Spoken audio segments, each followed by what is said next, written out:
Oh my god, laddies, they've done it after all of these years. Begging, waiting, dreaming, hoping, wishing. You would not believe your eyes if Netherite Horse Armor. Tippy top in the morning to you, laddies. It's me, Joji. Brand new album coming February. I don't know if I can say the name of the title here, though. Smash the like button, subscribe. It's time for a brand new Minecraft snapshot. Beginning with the main menu. Minecraft's new update. It looks like it's now just about done. We've got our fancy panorama. It's a scene of the desert biome in a jungle with a bunch of mayhem and mobs standing around it. Eventually, as we rotate, well, I mean, check it out. We keep spinning around. There's bad mobs. There's the sunset. It's quite beautiful. I don't know if I'm right or wrong about it, but I feel like this is the first panorama ever that takes place, like, solidly in the dead of nighttime. Alright, now this week around, the camel husk is going to want to hide because the developers are incentivizing the slaughtering, the removal of this ancient undead species. Previously, the camel husk, if I took one out here, it would drop 2 to 3 rotten flesh every single time. Now, if I take it out with looting 3, I can get up to 6 pieces of rotten flesh from this mob, if I'm lucky, when I remove it from life. Yeah, so basically each additional level of looting will add 1 potential rotten flesh to the rotten flesh drop cap. Now this snapshot is quite intriguing because I believe the developers have actually changed, well, the look of the sunrise and the sunset inside of the game. Maybe by default, like, it's hard for me to tell here. I haven't had the chance to do a little bit of a before and after kind of side-by-side compare, but we can see the sun rising into the sky. It's quite beautiful. I feel like were the clouds always transparent like that? That totally looks different to me. I don't know. And then to the sunset inside of our world, at least to me, this feels like it's burning, churning, a little bit warmer than it ever did before. Like, that's a really, really warm orange tone. But where the changes have happened for sure is the weather. If it's raining or if it's thundering, sunrise and sunset are going to look different. So at sunrise, in a rainstorm, we can see that the sunrise is now orange, but like a little bit more of a dull, kind of late autumn type of orange. I mean, it's kind of a beautiful orange. Eventually, that orange will just fade into the normal sky color during the daytime. And yeah, I mean, it's pretty nice looking. And then very similarly, but a little bit different, at sunset time, the sky color during the rain, I mean, the fog already turns all orange. As of a couple updates ago, we remember that one, but the sky right there, oh yeah, it gets real intense as the sun starts to leave the world. It's beautiful, man. I love how it looks. Now, if the weather gets a little bit more intense, it's thundering now. Well, at least to my eyes, the coloration is pretty similar, only this time it's a little bit more dark, just like the sky. Also, I don't know, roll it back again, but is that weather fade in, weather fade out, whatever, a little bit more quick, snappy, and smooth? Video settings. In this week's snapshot, we have some changes to the video settings, specifically the anisotropic filtering toggle. According to the changelog here, it's not very clear what happened, but allegedly this toggle should affect your video performance a little bit less now, but it still will affect it a lot. What I've noticed in this snapshot is if I raise it up and down, like mess around, then I get hit with some pretty hardcore lag, at least for a little bit of time. I don't believe that was happening in previous snapshots, and reaching near the end of an update cycle, kind of concerning to see. Game rule, max entity cramming has a brand new lower limit. That lower limit is 0. This is a little adjustment, continuation of some of the game rule changes that went down in the previous snapshot, if you can remember all of them. There was a lot. Now, this week's snapshot is a very large technical snapshot. Like, take a look at this right here, where this little bar is right here, nowhere near the bottom of the snapshot, and that is because, oh my gosh, the large amount of, like, technical changes and adjustments that the devs have done, it's off the charts.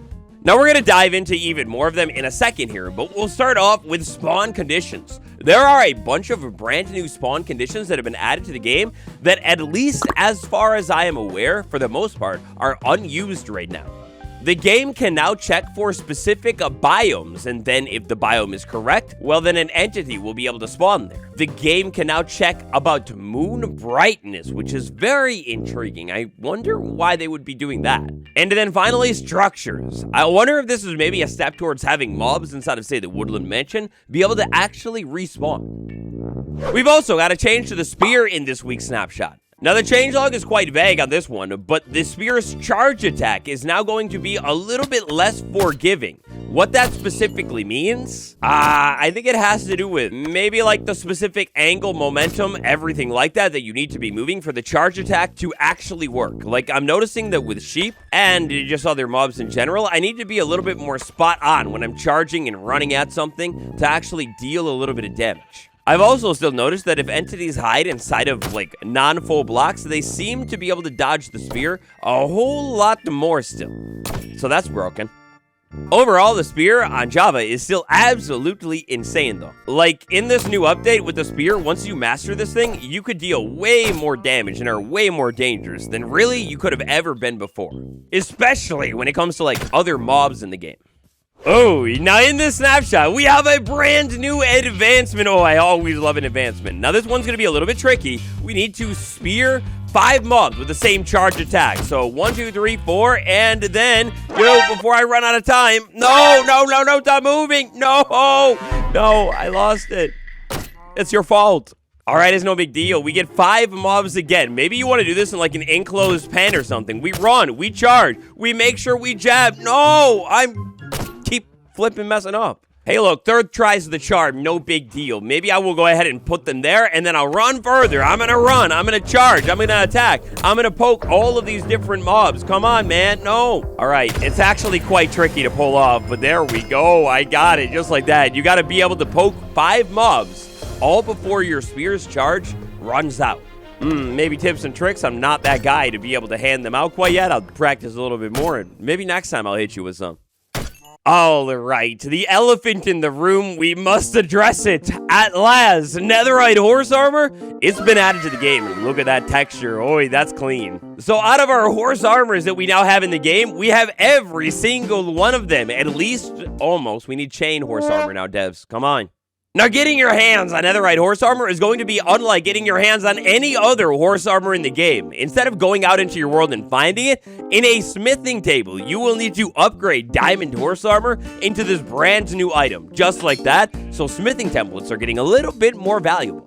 Now, taking a look at our armor statistics right here, diamond horse armor, previously the best, that was 11 and +2, netherite horse armor, +19, +3, and then you get a little bit of knockback resistance as well. Now, checking this thing out on Horse in Game. Oh, little spoiler alert, I had to take a look at it before I made the video. It looks good. Tamed horse, netherite horse armor. Look at that saddle right there. Just like the item would have hinted, it's like orange. It looks golden and fancy. Dude, I wish we could trim the horse armor, but wow, that stuff looks sick. Now, of course, like the normal form that you're going to see it is with a saddle on top of it, and now it looks even better in my opinion. We've got that saddle sitting on top of the horse armor, jump on it, and I mean, yeah, we still don't actually see the armor on the horse, but we know that this armor is good armor, and is going to hopefully save our horse from, like, a lot of sticky situations. I love it that they finally added this stuff to the game, and wow, gosh, it looks so good. Of course, just like with the other horse armors, you can unequip it inside of the inventory, or if you've got a pair of shears and prefer to do things that way, you can take it off with those two. I high-key love the idea that we can't go out into the world and find it either. You're going to need to know that it's a thing now, and then actually upgrade your armor, just like you do with the Nautilus one.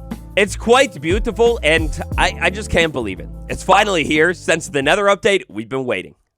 Now, technical jazz. You know how it goes. Usually we dive into them into the snapshots. This one right here is going to be one of those ones that I think will change everything about anything when it comes to modding and data packs and maybe even future updates. So this is a new data pack functionality called timelines. Timelines are a new experimental concept defined in data packs under the timeline registry. Timelines will be able to specify game behavior based on the absolute daytime inside of the game.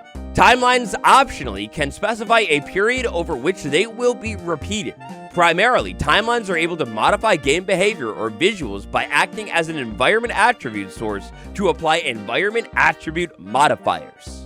Now, it's all a bit technical sounding, but thanks to Geggi over on Twitter, we have a little bit of a look as to what I was talking about. So this video is on the dev's profile here. I'll go ahead and try and remember to leave a link, and look at it. As soon as we hit a certain time in the day, it's a disco party. It's crazy. Now, obviously, this is a little bit of just a joke example, but yeah, you can customize the game and have nighttime become a crazy rainbow. To make these things even more advanced here, you are actually able to customize the timelines based off of dimensions as well. So like, something could happen only in the nether when it's like midnight in the overworld. On the changelog here, we have quite a bit of documentation as to how everything is done here. In this example right here, we can set it so at time 0, the sky becomes red. Then maybe at time 1000, the sky is red again. And then at time 6000, it's magenta. Honestly, the things that you seem to be able to do with this timeline stuff is crazy insane, and it's super advanced. Not particularly useful in the vanilla game right now, but,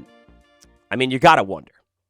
Oi, now last things last today, it's to the warm ocean. Over inside of the warmest ocean biome. Okay, this one's kind of lame, but inside of the warm ocean biome, there's a brand new type of mob, kind of, that you'll be able to find, and dude, it goes so hard. So this mob is a zombified nautilus that is going to look a little bit different. Yeah, that's right, we've got a biome variant of an undead mob. This mob will spawn inside of the warm ocean biome, but is the zombified version, so you're gonna need to wait for it to be dark enough for these things to begin to spawn. Inside of the warm ocean biome, if you were curious about the normal nautilus, no, there's no cool variant or anything like that. That's all normal. But our undead one, if you were curious about it, look at the coral that is textured on the side of this mob. Oh my gosh, it looks so good. And then you have like the tip of the mob, like the base that you can see being a little bit more gross green. This version of the Nautilus is tameable, just like the other zombified ones, is saddleable, just like the other ones, and then is armorable, just like the other ones too. But come on, man. I think you gotta let this one like rock its natural texture because that is so cool looking. So flying around here at nighttime for a little bit of time, you have to remember that this biome is so bright when you have these coral fields, so it might actually be kind of rare to find. Like, if I go ahead and give the glowing effect to any zombie nautilus, the only one that seems to have spawned over here, at least while I've been waiting around, is the one that I spawned. 1 hour later. Couple of minutes later, I've been waiting, flying around, just kind of going back and forth and trying to run this command, and yeah, I haven't had anything spawn over here quite yet. Oh man, this might be tricky. The zombie nautilus is such a cool mob with this coral texture, right? Anyway, for today's snapshot, 25W45A, that's about it, laddies. Thank you all so much for watching. Smash that like button, and if you haven't heard yet, a gigantic change is happening to Java Edition and modding. We talked about it yesterday, so check that out, and remember to check out my new album in February. Goodbye, gamers.